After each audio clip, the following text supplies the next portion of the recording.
kapag hindi kayo narespakan agad, wag naman kayo gumanti. Manood pa rin kayo sa mga video nila at ilike mo pa rin dahil hindi nyo alam na ang taong yan ay wala lang pang-load. Minsan, busy lang din sila. Magtulungan tayo para sabay-sabay tayong aangat. Magandang umaga po sa inyong lahat.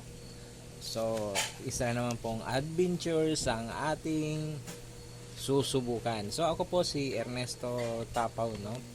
Ako po yung makakasama ninyo ngayong araw na ito para may share ko sa inyo kung anong meron bang ang Mount Makiling. So, ano-ano ba yung mga dadaanan ninyo kung sakaling mag-try kayo at mag-adventures dito sa Mount Makiling. So, magpo-focus po ako sa Station 1 hanggang Station 11. So, by pacing po kasi ang pag-akyat. Ito, kumbaga, ito yung Station 1 hanggang Station 11. Ito yung Phase 1. Dahil yung Phase 2 naman natin, yun yung magmula sa Station 11 hanggang Station 30. Yun na po yung tinatawag na summit. No? Yun na po yung pinaka-last.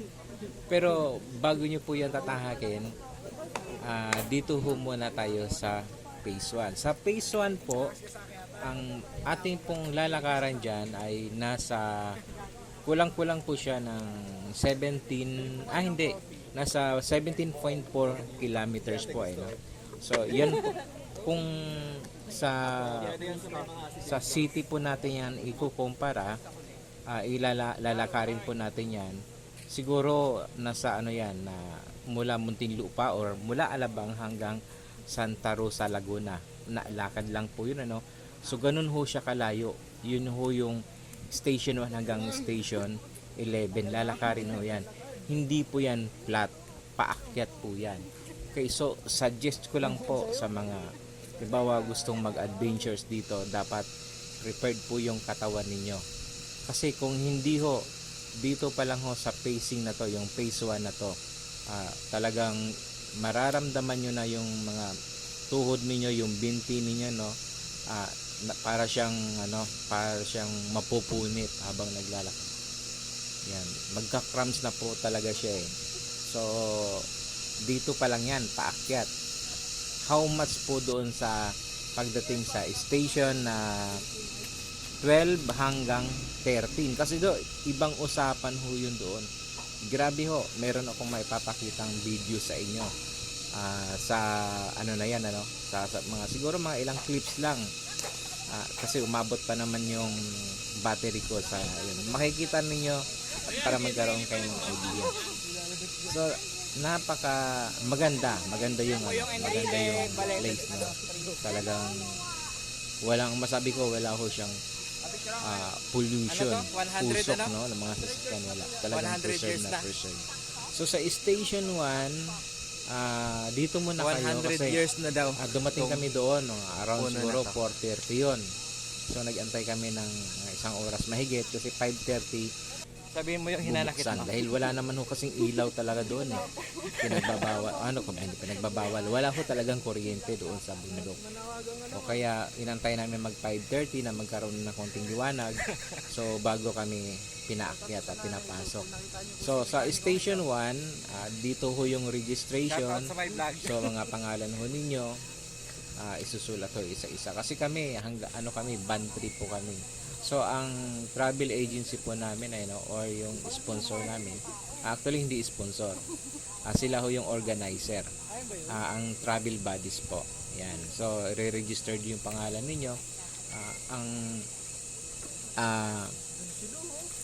Kumbaga, para malaman yung mga pumapasok doon sa bundok, yung mga aakyat. So, makikita niyo na may maladaanan kaming mga tindahan, pero malayo ang mga agwat eh. Sa Station 11 meron, sa 7 nata meron din. Okay, akala ko nga ang lapit lang eh.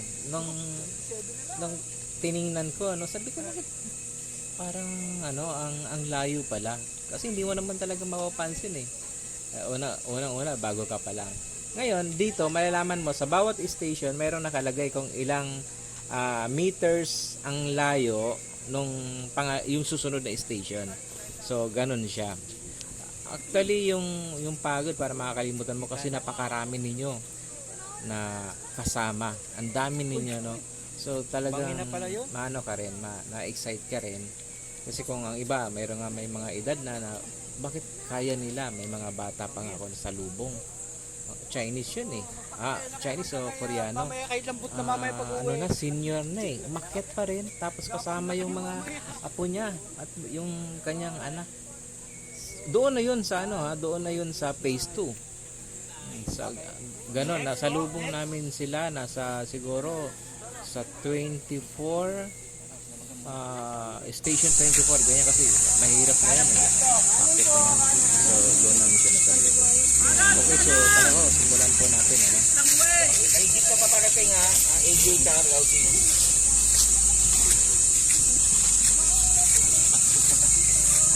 May jeep na paparating. Maakyat.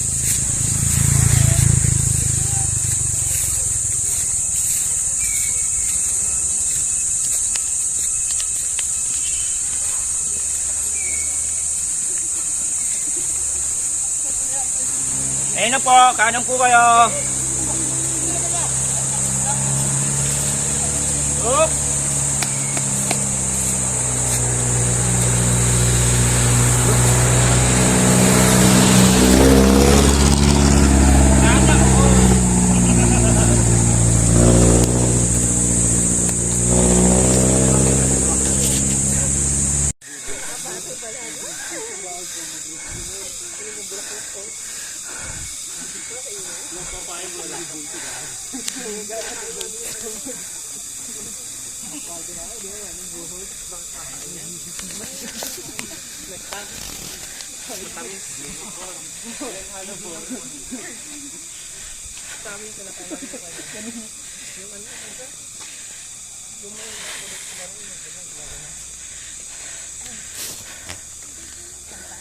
Oh, pagtaan na.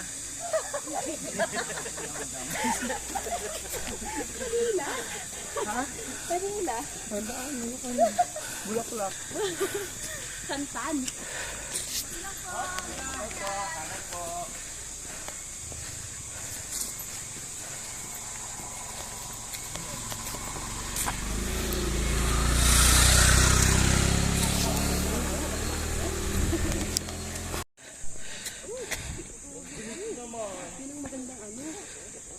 Ganda puno. Ganda na mesa. Gandang kahoy. Gawin mo flooring.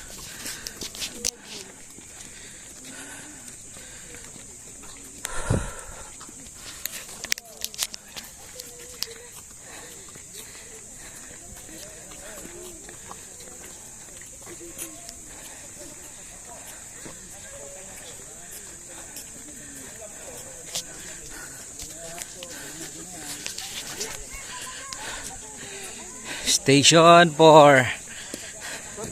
Shout out kay Ma'am Yan, isa sa pinakamagandang travel buddies at sa marami pang iba. Utang na loob pa.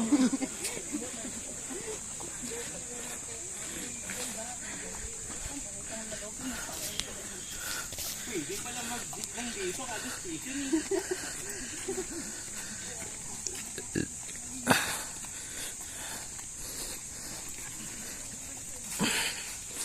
Wish you were here. Gago. Yung review mo na lang sa travel buddies yung antayin.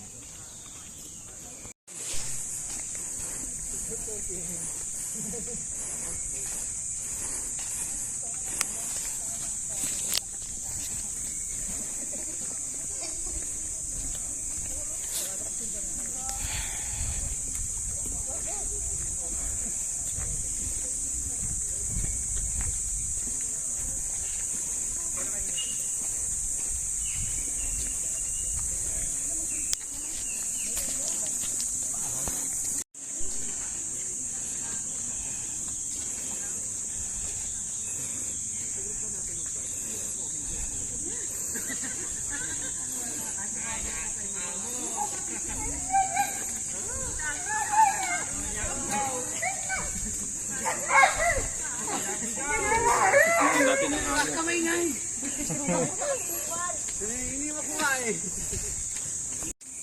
Chu!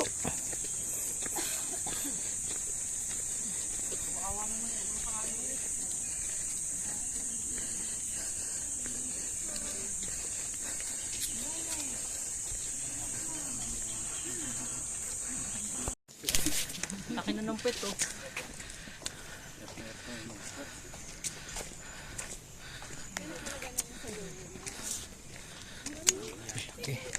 Natumba. Ano, bagyo? Oo, Christine. Bagay kasi na ano, no?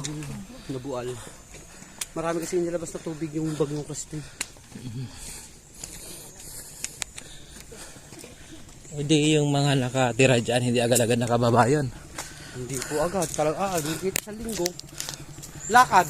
Para makatawid lang. Sa hubong bagyo dito talagang marami puno na napupunta. Pero wala napuputol ng puno. Bagyo ang pumuputol. Oo, tumba lang na. Ang tumba. Uji! Nay! Yan, sabi ko na sa iyo, nagpapakapagod kang maigi eh. Hinga na si Muji.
Kaya mo ba?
Test of drinks daw tayo, sabi ni Steph.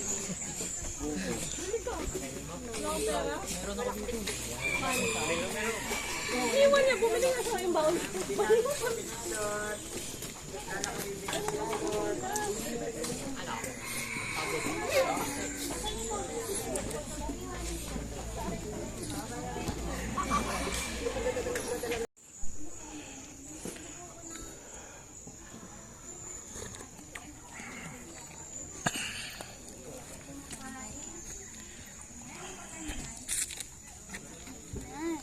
Hindi pa kasi pumiso dun.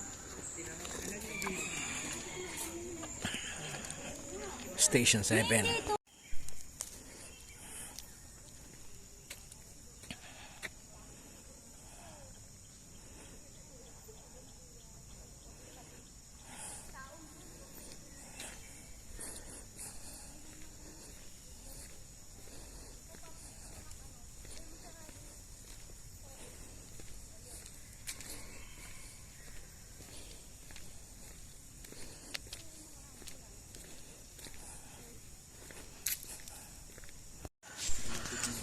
Ang picture ng ganyan eh.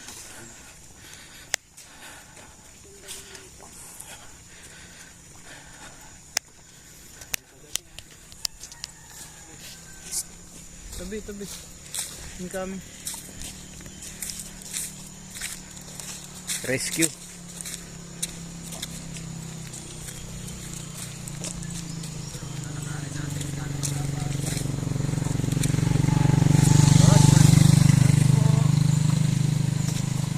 Sumobra tayo, Bok.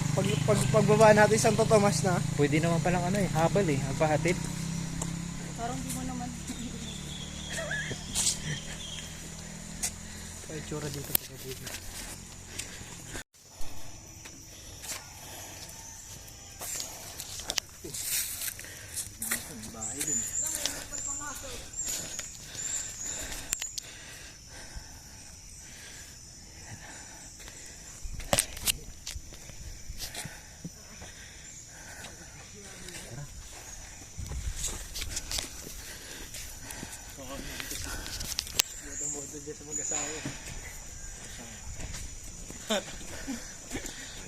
Grabe no.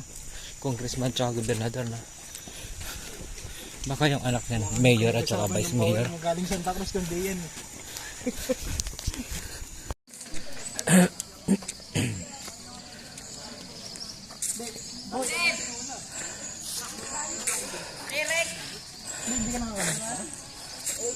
Biskit lang ako. Sabi ko nga sa itlog dito. Meron ba ako din sa ano? Rasco.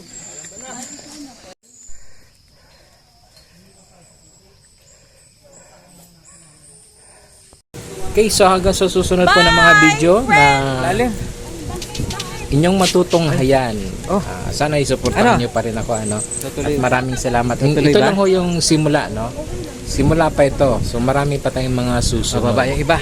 Pero habang wala pa yan, kakaroon muna ako ng city walk dito. So ganun pa rin, 15 kilometers sa bawat linggo para lang ma-maintain yung stamina natin. Dahil ibang-iba kapag nasa bundok ka ikumpara sa patag. Pero at least doon madadagdagan yung stamina mo sa patuloy lang na paglalakad lang kahit hindi na tumakbo. So napakalaking tulong yun. So marami pong salamat hanggang po sa mga susunod kong video. Bye for now.